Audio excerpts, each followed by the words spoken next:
People who work with horses often talk about a special bond with their animals. Pamela Allen-LeBlanc knows what horses are trying to tell us. You might call her a horse whisperer. She teaches animal communication and has horses who give Reiki treatments to their students at Hidden Brook Farm in Nashwauk Valley, and she is joining us this morning. And I have to ask you, what makes some people more in tune with their animals?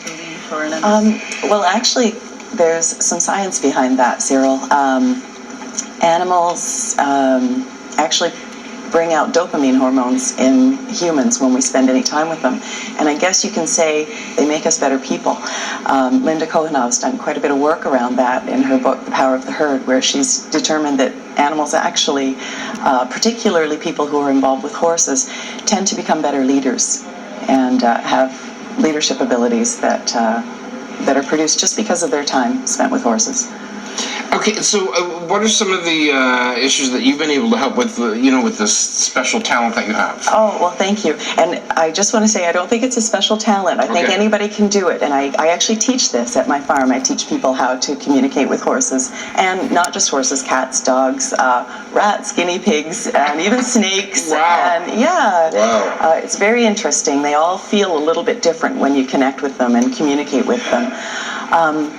But we've been able to, I always ask people never use this in place of veterinary medicine, but at times we've been able to help diagnose along with veterinarians and things like that. If the horse will usually give me a picture of where it hurts or this sort of thing.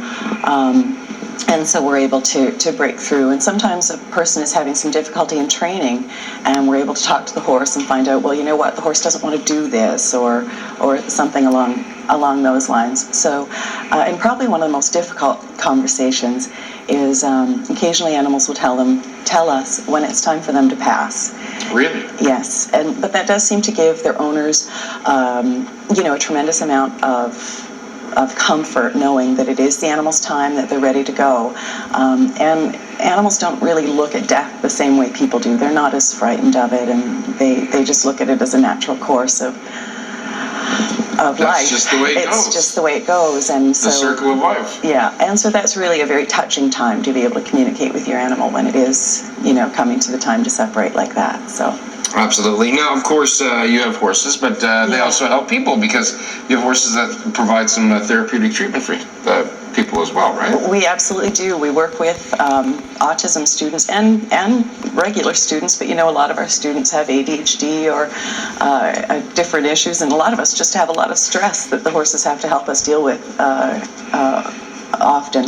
And in the fall of 2013, we were wound up on the cover of the Reiki magazine because of our unique approach to actually attuning the horses, and then they give us Reiki. And you'll see here that Star is giving me some Reiki out in the field one day. Now, you happen to have a couple of dowsing rods with you, so let's talk a little bit about how you use these and what they're for. Sure thing.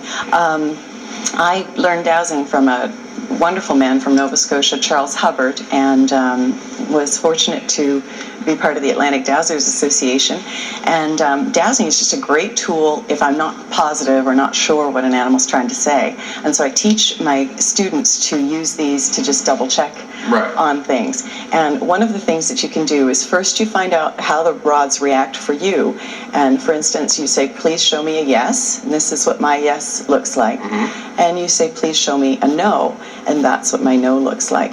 And so then you can ask an animal, will you connect with me through this tool? And if they will, then you can ask them yes and no questions. And it's just a great way to confirm what you're already hearing or seeing. Animals tend to give you pictures and feelings, or for me, they give me pictures and feelings. It's not like having a conversation with you.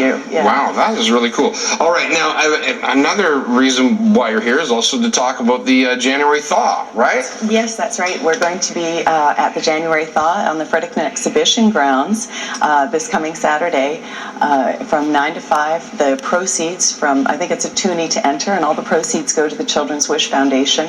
Most of the vendors, I've been doing the thaw since it started, and most of the vendors donate great door prizes. It's just a lot of fun.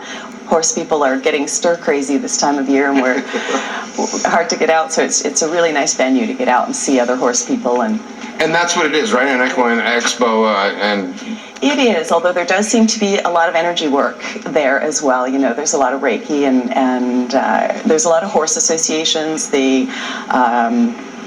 A lot of the breed associations and the endurance riding association. There's tax stores there with lots of nice things for sale, and trailers, and there does seem to be a lot of people that are involved in energy work as well, like us at the thaw. So it's just a great. Sometimes they even have massage tables set up there. Really? Yeah. Ooh, Toonie for a massage. I usually try to get over there. All right, and last year raised $4,000 for Children's Wish Foundation. So listen, Yes. Emma, thanks so much for coming in. Really appreciate it. Thanks so much for having me. All Sarah. right, no problem. Listen, we are going to take a little bit of a break, but don't go anywhere because there's still